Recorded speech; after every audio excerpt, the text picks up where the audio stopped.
Olá, estudantes da segunda série. Nesse vídeo vamos falar sobre biografia.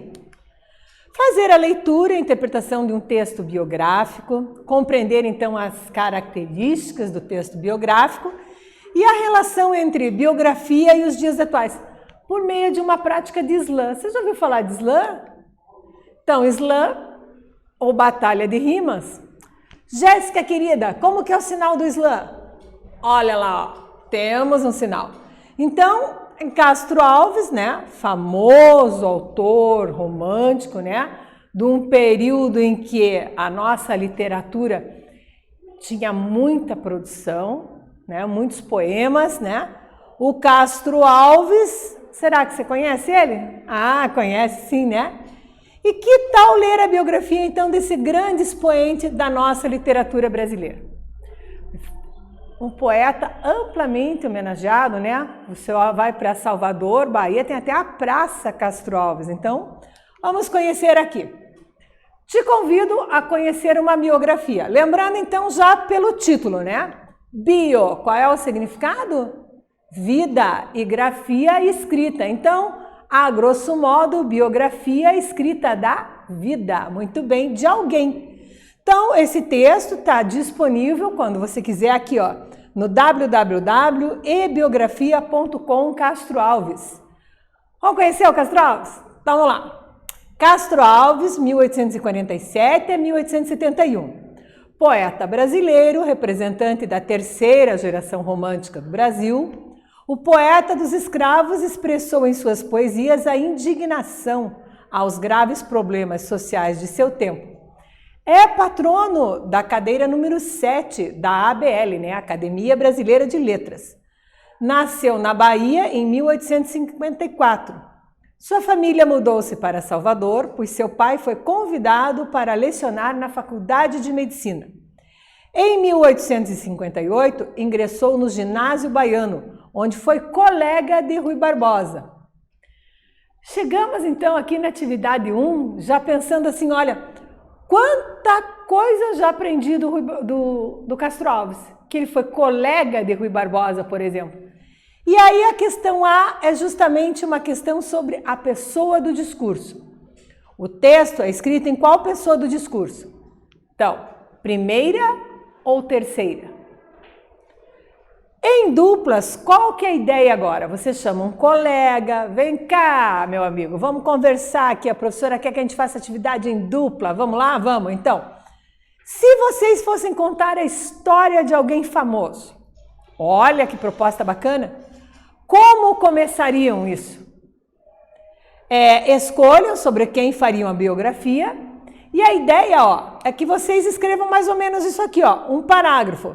Dá cerca aí de 8 linhas, 6 a 8 linhas esse parágrafo, né? Estamos falando um parágrafo de biografia. Então, quem é esse famoso? Quanto você vai escrever? Primeiros dados que você tem que pegar da pessoa para escrever, será? Eu tenho que descobrir a data de nascimento, tenho que descobrir um pouquinho sobre a vida da pessoa. Conversa aí, faz aí, que eu volto daqui a pouco conferir contigo.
Voltei, gabaritar contigo a questão. Conseguiu fazer as linhas, os parágrafos? Ah, era um parágrafo só? E claro que você conseguiu. Então, a questão A, que eu perguntei para você em qual pessoa do discurso, eu volto o texto e vejo, ó, o poeta dos escravos expressou em suas, é patrono. Eu localizando os verbos, eu já sei em que pessoa do discurso tá, fica fácil. Ó, é patrono, quem é que é? Ele é? Resposta, terceira pessoa do singular. Então, essa é a pessoa do discurso utilizada quando é uma biografia. Ou seja, quando um autor relata a vida de outra pessoa, incluindo citações do biografado. Biografado é a pessoa da qual se está fazendo a biografia. Biógrafo é quem escreve a biografia, ok? Na letra B, a biografia é contada sempre por outra pessoa. Se for escrita em primeira pessoa, é uma autobiografia. Então, tem que diferenciar autobiografia, que é a sua própria biografia, de biografia. Eu pedi que vocês escolhessem alguém, né, para escrever pelo menos um parágrafo. Então, como a gente tem várias possibilidades de resposta nessa letra B, o que eu te sugiro? Ahá, sugestão da prof. Sim, você pode compartilhar com os colegas, né, através de algum aplicativo e mostrar as biografias da turma. Pode até fazer o quê? Um Padlet e colocar ali em evidência quais foram os retratados, né? Pode compartilhar no seu grupo, na sua rede social. Aposto que você escolheu uma pessoa mega interessante, não é mesmo? Seguindo com a leitura do nosso texto de biografia, nós temos assim: demonstrou vocação apaixonada e precoce pela poesia. No dia 9 de setembro de 1860, com 13 anos, recitou sua primeira poesia em público em uma festa de escola. Castro Alves chegou ao Recife numa época em que a capital pernambucana efervescia com os ideais abolicionistas e republicanas. 5 meses depois, de chegar, publicou o poema A Destruição de Jerusalém, no Jornal do Recife, recebendo muitos elogios.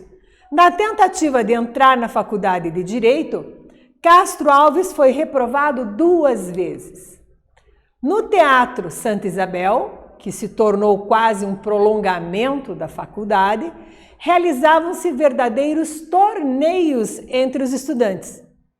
Nesse ambiente, em março de 1863, durante uma apresentação da peça Dalila, de Otávio Fellé, Castro Alves se encanta com a atriz Eugênia Câmara. Atividade 2. Olha a proposta que eu tenho agora. Está preparado? Está gostando da biografia? Viu como uma pessoa pode se engajar na poesia? Eu sou fã do Castro Alves e não escondo. Então, olha só. Verdadeiros torneios entre os estudantes. Você já se imaginou num slam? Numa batalha de rimas? Ah, claro que já! Então, o slam é uma competição de poesia autoral. Então, o que é autoral? Você escreve o teu poema para competir. Eu não posso chegar lá e pegar um poema clássico, porque daí eu estou recitando, declamando. É diferente o slam. Os poetas leem ou recitam seus poemas. Então, você tem a possibilidade de leitura ou você recitar. Fosse eu lá recitar o meu poema. Quem dera que tua vida seja imaginativa. Você é vida, você é amor, você é arte. Faça parte. Meu poema, recitei. Então veja, você organiza agora um grupo e o que você faz? Escreve 4 versos e começa um slam. Fácil como eu fiz aqui agora no meu exemplo. Ao final, o que vocês vão fazer? Claro, vão escolher os melhores. E aí vocês podem divulgar para a turma, divulgar num site, pode divulgar no aplicativo, né? O Padlet é legal também para isso, para você pôr o texto escrito ali. Então, na atividade 2, eu te proponho, organiza-se, 4 versos. Prof, o que é verso? Verso é cada linha do poema. Então, 4 linhas, uma quadrinha, 4 versos. Faz aí que eu te aguardo aqui.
Voltei nesse clima de poesia, de slam. Fez seus 4 versos? Vamos conversar um pouco. Tá tudo certo? A gente pode conferir a resposta? Ótimo. Então o slam, ele procura estimular uma reflexão de uma questão social. Assim como Castro Alves era defensor de causas sociais, né? Ele era abolicionista. Os poetas que se apresentam publicamente em slam, ó, pus uma imagem aqui até para você ter uma ideia, né? Costumam ter essa postura. Então procure refletir sobre qual causa social. O seu poema aí, os seus 4 versos são sobre qual causa. Parabéns, divulgue. Continuando a leitura da biografia então do Castro Alves.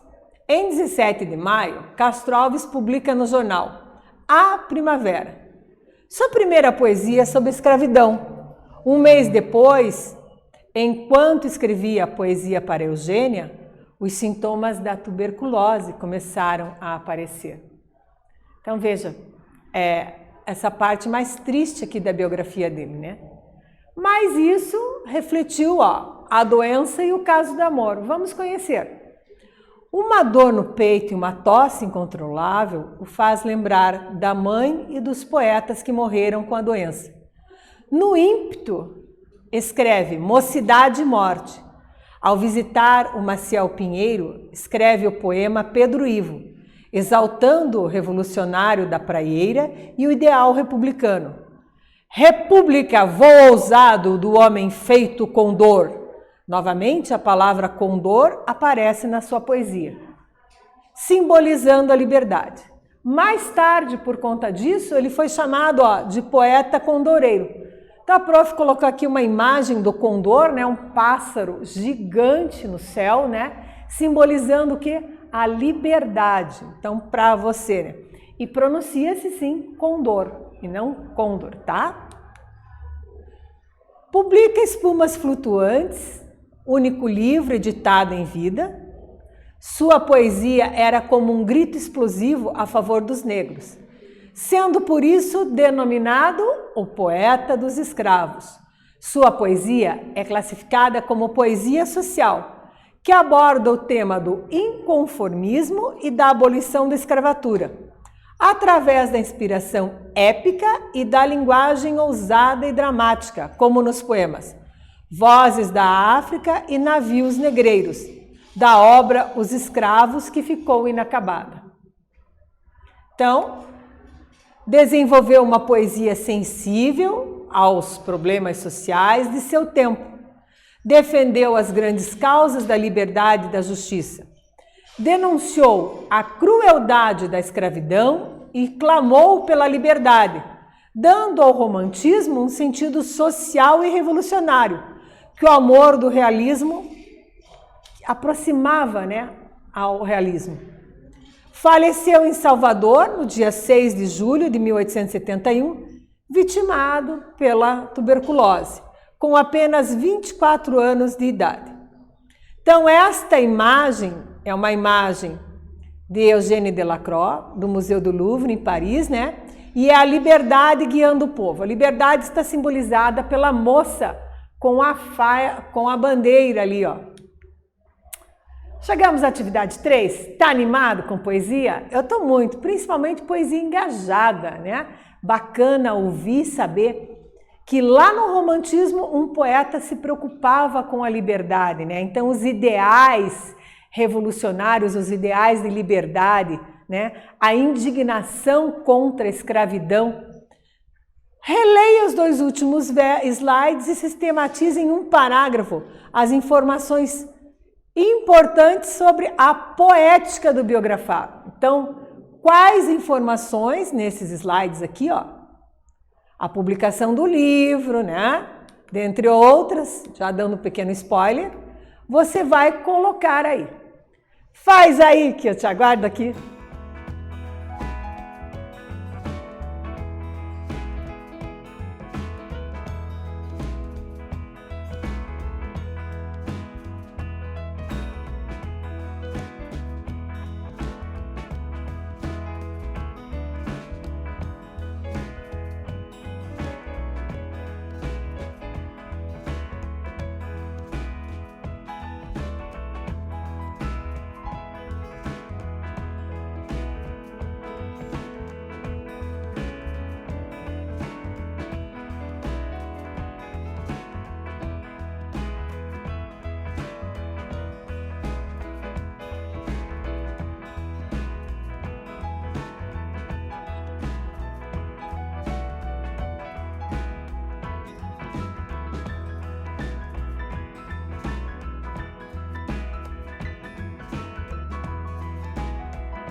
Voltei, gabaritar contigo a atividade. Então, você viu aí que no intervalo você pode olhar os 2 últimos slides, né?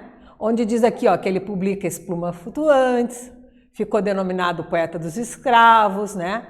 A poesia classificada como poesia social, né? O inconformismo dele, abolição. Os poemas famosos aqui, ó, Vozes da África, Navios Negreiros. Aqui, ó, também depois o gosto, né, dele, e aí sintetizando tudo isso, você pode ter escrito mais ou menos assim. Vamos ver meu gabarito? O poeta dos escravos, já fazendo alusão à alcunha, como ele ficou conhecido, denunciou graves problemas sociais de seu tempo, expressou sua indignação contra as tiranias e denunciou a opressão do povo. A poesia abolicionista é sua melhor realização nessa linha, denunciando energicamente a crueldade da escravidão e clamando pela liberdade. Seu poema abolicionista mais famoso é o Navio Negreiro. Então, coloquei aqui até, ó, o selo, né, de Castro Alves, um dos selos mais raros, e no tempo que brasileiro era escrito com Z. Então, também fazendo uma alusão aqui na iconografia ao tempo dele, que era o romantismo. Você viu que a gente sintetizou em basicamente 6 linhas digitadas, né? Então, no seu caderno dá um pouquinho mais, não tem problema. E o interessante nesse tipo de atividade é você já ver que, por vezes, você já tem as dicas aqui, ó, né? O que está entre aspas, né? As obras, o gosto dele, por exemplo, tá ok? Características da biografia. Será que você percebeu quais são as características desse texto? Ah, percebeu? Vamos dar um confere? Então, olha lá. É a narrativa detalhada sobre a trajetória de vida de alguém, seja famoso ou não, né? Apresenta dados precisos, eu não posso inventar. Ó, fez curso lá, não sei do que. Não posso, tem que ser bem preciso o dado. Geralmente são de personalidades que trouxeram uma contribuição importante para o mundo e pode conter fotos que comprovem o relato que você está colocando ali de acordo. Pode ter autorização ou não do biografado, por isso a gente ouve às vezes a expressão biografia não autorizada, né? Fizeram a revelia da pessoa e publicaram. E é contada em terceira pessoa, então quando se vai falar de alguém, se fala em terceira pessoa. Se eu for falar em primeira, eu estou fazendo minha autobiografia, tá aí a diferença. O que aprendemos? Aprendemos que biografia é uma narrativa que contextualiza autor e obra e ajuda na compreensão da obra dele. O autor biografado, ou seja, de quem foi feita a biografia, Castro Alves, recitava seus poemas e temos hoje os slams, que são releituras dessa prática antiga, né? Então, ele lá já recitava seus poemas, poemas de própria autoria, diferente de declamação. E a poesia de Castro Alves se caracteriza, então, como? Como uma poesia de denúncia social. Neste vídeo, falamos sobre biografia. Espero que vocês tenham gostado e até breve.